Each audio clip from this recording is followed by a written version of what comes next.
लावायला रुचिता गेली पण विशाल आहे गेम मध्ये. आपल्यामध्ये कुठेही रोमॅन्टिक रिलेशनशिप नाहीये, आपली इमोशनल अटॅचमेंट आहे. सो ते कुठेतरी फ्लर्ट वगैरे कुठेतरी आलं ना त्यामुळे वेगळ्या डिरेक्शनला जाईल, त्याच्यामुळे आपण ते नको करू. तो मला मस्करीत गायडन्स देत होता, ज्याचा तो मुद्दा बनवला. तन्वी त्याला इशाऱ्यावर फिरवते, तन्वी जे सांगते तो सगळं करतो.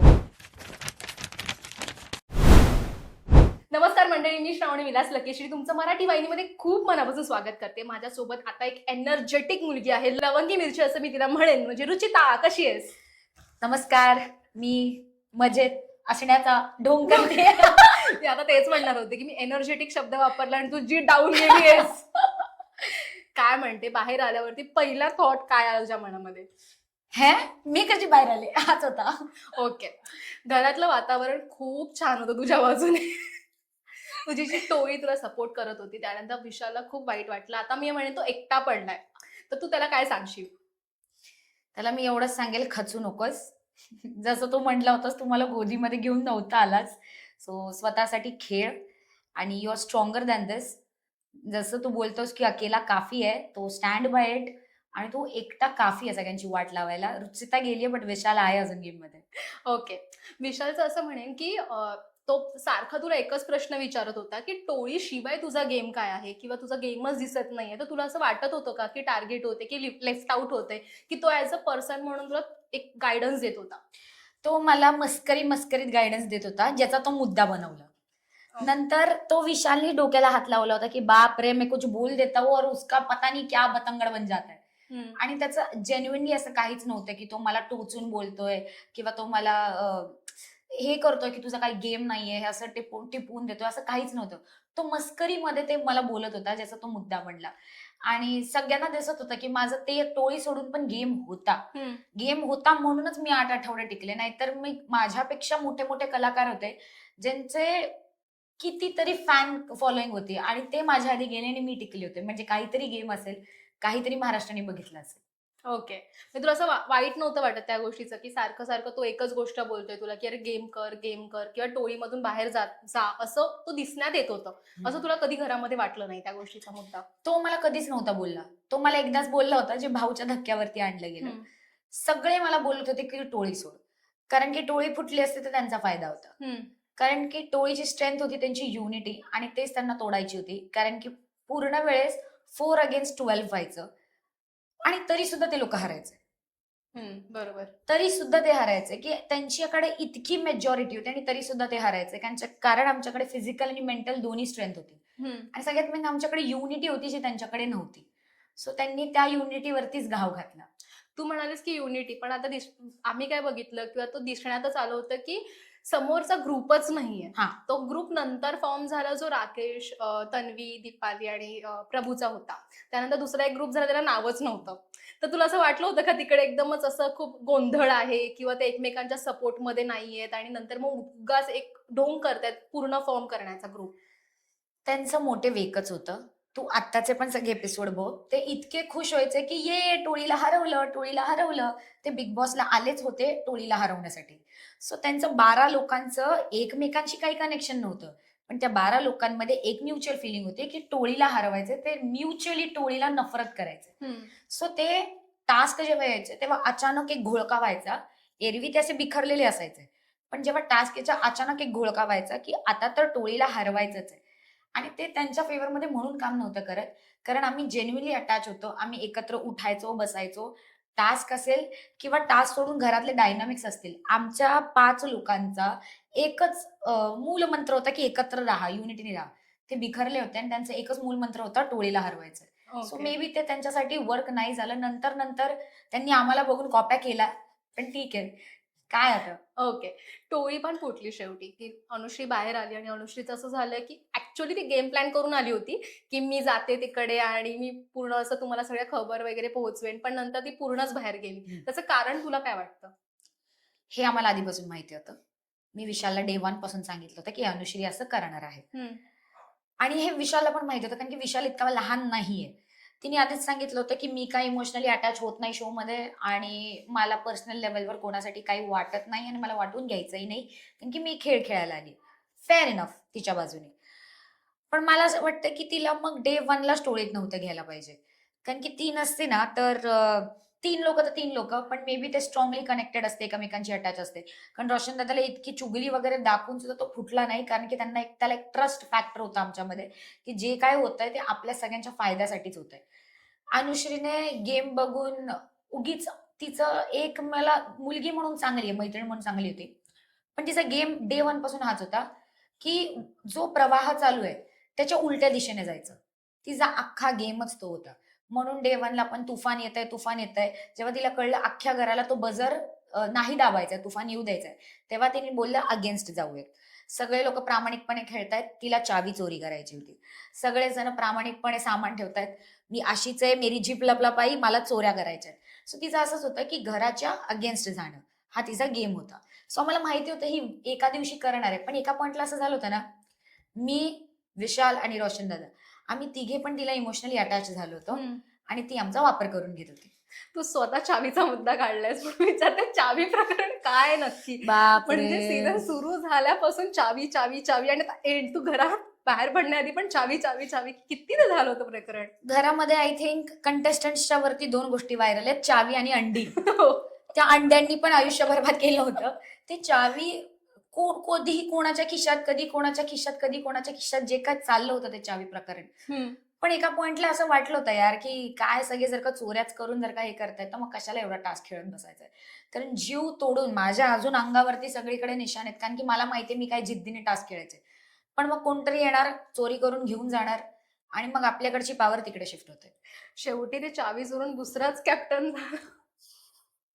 ती चावी ऍक्च्युली कोणाची होती आणि ती तुझ्याकडे कशी आली, आणि त्यामध्ये जो झाला होता, क्रिएट केला होता, खरंच विशाल आणि तुझं प्लॅनिंग होतं का की मी चावी घेऊन जाते?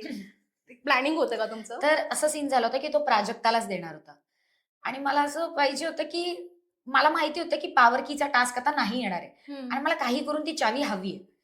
तर मी विशालला सांगितलं की ऐक, जर का प्राजक्ता आणि तू उभे असाल उमेदवारीमध्ये तर तुला सपोर्ट नाही मिळणार, प्राजक्ताला मिळणार नाही. प्राजक्ता गुडी गुडी आहे तर सगळे तिला सपोर्ट करतील, तू बाहेर जाशील. पण ऑलरेडी लोक मला इतकी हेट करतात की तुला सपोर्ट मिळेल आणि मला नाही मिळणार, सो एक चावी मला घेऊ देत.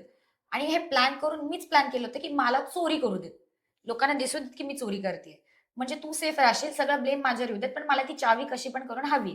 ती चावी घेतली, पण त्यांनी एक्सपेक्ट नव्हतं केलं की अचानक लोक माझ्या सपोर्टमध्ये येतील आणि त्यालाच उमेदवारीमधून बाहेर काढतील. आणि तेच झालं की त्याला उमेदवारीमधून बाहेर काढलं, मी उमेदवारीमधून पुढे गेले फायनलला. संकेत सोबत डील केली होती की 2 स्ट्रॉंग आहेत, आपण दोघं सोबत राहूयात. वीक वन्स राखी आणि दीपाली ताईला आधीच काढू, नंतर आपण फेअर अँड स्क्वेअर जे टास्क मध्ये जिंकेल ते जिंकेल. तो आधीच बोलला, मी स्ट्रॉंग वनला कशाला गेम मध्ये ठेवू, मी माझं नुकसान कशाला करून घेऊ. त्याच्यामुळे मग मी म्हटलं की आता हा मलाच काढणार आहे तर मग मी ह्याला जिंकूच देणार नाहीये काही जरी झालं तरी. आणि जर का फेअर अँड स्क्वेअर झाला असता तोच जिंकला असता. ओके. पण मला त्याला ते नव्हतं जिंकू द्यायचं, कारण की वाईल्ड कार्ड आहे. आम्ही 50 दिवस झालं मेहनत करतोय, सो आम्हाला असं होतं की आल्या आल्या कॅप्टन्सी नाही तर त्याचा डायरेक्ट गेम अप होईल आणि मला ते नको होतं. ओके. राखीला मिळाली तरी ते एवढं वाईट नाही वाटलं, कारण की राखी खरंच चालवतीये, राखी खेळतीये. भरपूर लोक नुसत्या झोपा काढतायत, राखी खेळतीये. तर राखीकडे कॅप्टन्सी गेली नाही गेली, ती इम्युन अशी पण आहे तशी पण आहे. पण एका दिवसाआधी आलेल्या माणसाला मी इम्युनिटी नाही देऊ शकत आहे. ओके. पण ते असं बिंबवलं गेलं की विशालनी मला सांगितलं. कळालं. ओके. राखीचाच मुद्दा घेते. राखी जेव्हा आली होती तेव्हा ती तुझ्या बाबतीत थोडीशी एक म्हणतात ना, की अरे ही मुलगी खूप बोलते किंवा थोडीशी नाही, भरपूर. खूप बोलते किंवा एरोगेंट आहे. बट नंतर ती तुला खूप सपोर्ट करत होती. इव्हन जेव्हा एलिमिनेशनची वेळ आली होती, नाही रुचिता बाहेर नाही जाणार, या सगळ्या गोष्टी, आणि नंतर तिला सुद्धा वाईट वाटलं. ती पूर्ण तुला सपोर्ट करत होती की तू खेळ, मी आहे तुझ्या बाजूने. ते तुला वाटलं होतं का ती तुला एवढा सपोर्ट करेल? मला स्टार्टिंगला नव्हतं वाटलं आणि मला राखीवरती एवढा राग येतो ना, मी तुम्हाला सांगू नव्हते शकत. कारण की तिने आल्याच जे टार्गेट करायला सुरू केलं आणि ती जशी मला भांडली ना त्या लेवलवरती कोणाशीच नाही भांडलीये. ती खूप घाणेरड्या लेवलवर जाऊन माझ्याशी भांडली आणि स्टील मी ते स्पोर्टिंगलीच घेत होते. आणि जर का त्या घरात जर का कोणी राखीला गप्प बसू शकत होतं तर ती मीच होते. बाकी सगळे रडून तिच्या साईडनं बाजूला व्हायचे. मी जेव्हा स्विमिंग पूलमध्ये तिचे कपडे टाकायला गेले होते, ती शांत बसली होती, काहीच बोलत नव्हती, तुझ्या तोंडात शब्दही नव्हता. तेव्हा तिच्यासाठी ना, तिच्या मनात माझ्यासाठीचा रिस्पेक्ट वाढला होता की जी पोरगी मला शांत बसू शकते ना, ती पोरगी काहीतरी आहे. आणि ती बोलत होती की मला तुझ्यामध्ये छोटी राखी दिसते, कारण तू शो साठी तितके एफर्ट्स घेतेस. जितकी मी एफर्ट्स घेते तितके तू सुद्धा एफर्ट्स घेतेस. स्वतःचा मजाक बनवून पण असेल ते जे मॉन्जोलिका वगैरे झालं हम्म. होतं, तू ते पण करायला तयार आहेस, कारण की तुझ्यात ती जिद्द आहे की आपल्याला शो उचलायचा आहे, आपल्याला शोचा टीआरपी वाढवायचा आहे, आपल्याला शो वाढल्यावरती तर आपण कुठेतरी दिसणार आहोत. First comes the show and then comes us. So तिला ते कळलं होतं आणि त्याच्यामुळे तिचा एक सॉफ्ट कॉर्नर जनरेट झाला होता की तू माझ्यासारखी मेहनती आहेस. ओके. कारण आम्हाला दिसण्यात आलं होतं स्टार्टिंगला तन्वी सोबत खूप असायची किंवा अजूनही आहे, बट ते थोडंसं तुझ्या बाजूने वळलं होतं. मी विशालबद्दल विचारेल, जेव्हा ससा आणि ते रेवा ते चावीच्या प्रकरणामध्ये त्यांचं डिस्कशन झालं होतं की बाहेर वेगळं दिसण्यात येतंय, की रुचिता आणि तुझा एक वेगळा अँगल होतोय आणि ते खूप वाईट दिसतंय. तर विशालने पूर्ण ब्लेम तुझ्यावर टाकलं होतं की तुझ्यामुळे असं वाईट दिसतंय, की तू खूप इमोशनल अटॅच होतेस किंवा काही मुद्दे घेतेस, तू ब्लश करतेस, त्यामुळे ते वेगळं दिसते आणि माझी एक इमेज डाऊन होते. ते तुला कळलं गरजेचं आहे. नाही, नाही. त्याचं उलटं होतं म्हणण्याचा उद्देश, की तो असंच कधीतरी आपण नाही का, आपण आपल्या फ्रेंड्सला पण फ्लर्ट करतो किंवा हं. चीझी लाईन्स बोलतो. तर तेव्हा मी अशी सेटबॅक व्हायचे. तर ते दिसताना असं वाटायचं, की मी खूप अनकम्फर्टेबल आहे आणि तो खूप क्रीपी माणसासारखा हे होतोय. पण मग मी त्याला तेच समजवलं, की मी रिएक्शन तशी नाही देऊ शकत, कारण की माझ्या आयुष्यात एक पहिल्यांदा घडतंय हे सगळं. मी ते कॅरेक्टर नाहीये, की जे रिव्हर्ट बॅक करेल, रेसिप्रोकेट करेल. कारण की मी हमेशा टॉमबॉय सारखी राहिलीये. हं. मी नेहमी मर्दानी खेळ आणि मी अशीच चालणारी, अशीच मुलासारखी वगैरे थोडी राहिली. सो ते माझ्यात नाहीये ते रेसिप्रोकेशन फॅक्टर. सो त्याला ते म्हणायचं होतं, की तुझं रिएक्शन जर का असं सेटबॅकवाला आलं ना, तर त्याच्यामध्ये मी खूप क्रिपी दिसतो. आणि मी म्हटलं ते मला उद्देशच नव्हतं तसं काही. पण आपल्यात तो दायरा होता, कारण माझी पण एक फॅमिली बघते, म्हणून त्याच्या पण इमेजवर येऊ नये म्हणून त्यांनी ती क्लिप पण टाकली. म्हणून मी माईक काढून बोलले होते, की त्याच्या इमेजवर येऊ नये.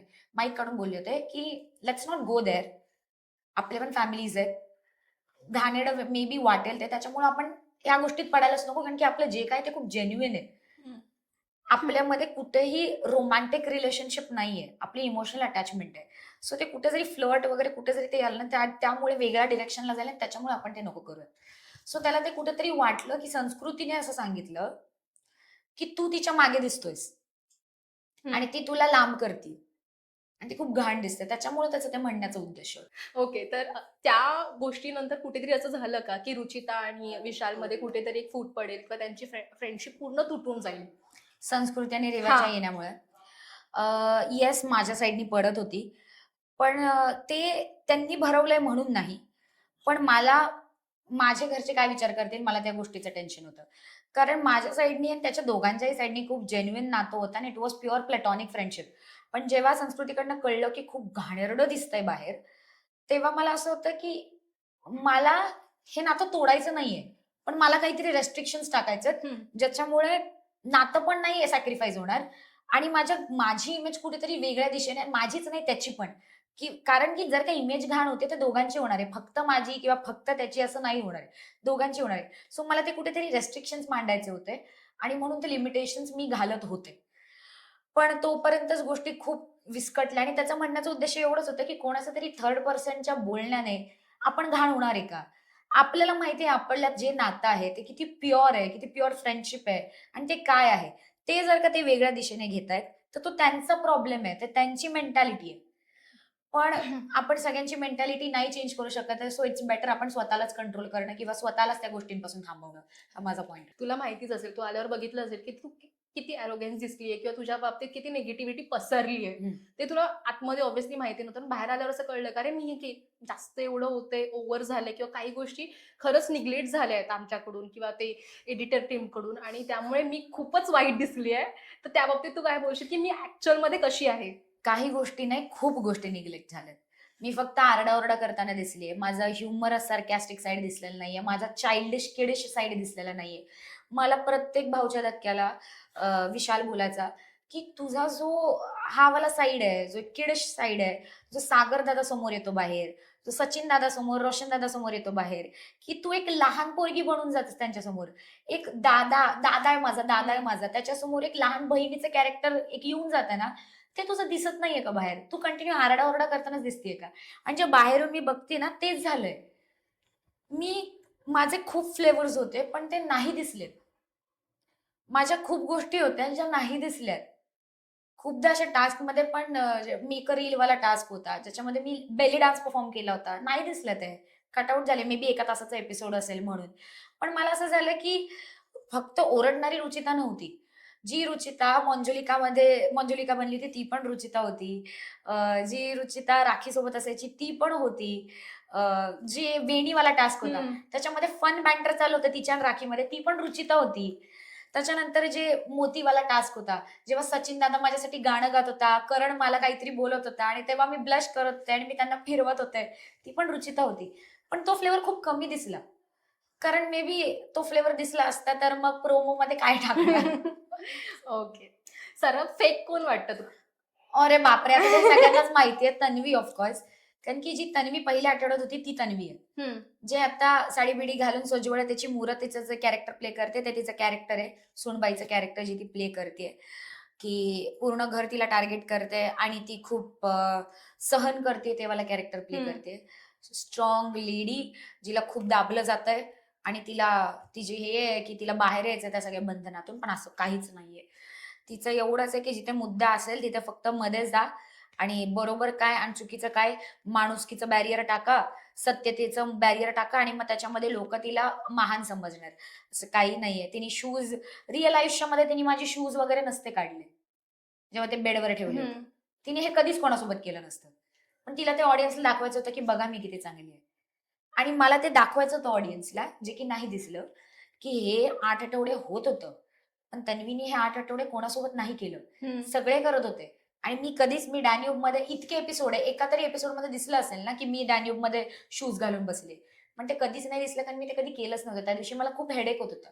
जर का तूच महानतेची इतकी मुरत आहेस तर तू माझ्या छातीवरती बर्फ वगैरे लावून नसती बसलीस. सो ती जे एक फेक कॅरेक्टर प्ले करते जी ती नाहीच आहे ना, ते मला एका रियालिटी शो साठी ते योग्य नाही वाटत. मला असं वाटतं चूक तर चूक, बरोबर तर बरोबर, माणूस जसा आहे माणसाने तसंच राहावं. Okay. Sir thank you so much. फक्त जाता जाता एक विचारेन की तुझ्याऐवजी तुला असं कोण वाटतं की बाहेर यायला पाहिजे होतं आणि ते डिझर्व नाही करत आहे तिकडे राहणं? प्रभू. ओके. कारण प्रभूचं जेन्युइनली काहीच गेम नाहीये. आम्हाला माहितीये काय घडतंय 24 तासामध्ये. तन्वी त्याला इशाऱ्यावर फिरवतीये. तन्वी जे सांगते तो सगळं करतो. तन्वी बोलते रुचिताशी भांड, तेव्हा प्रभू येऊन माझ्याशी भांडतो. तन्वी बोलते तू रुचिताला चुकीचं बोलला, रुचिताला सॉरी बोल, तेव्हा तो येऊन मला सॉरी बोलतो. सो त्याचा स्वतःचा असं काहीच स्टँड नाहीये.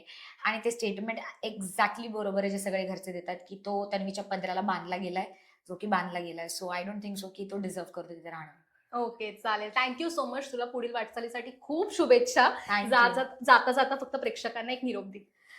थँक यू सो मच की तुम्ही मला इतका सपोर्ट केलात. मला खरंच अपेक्षा नव्हती की मला एवढं प्रेम मिळतंय बाहेर.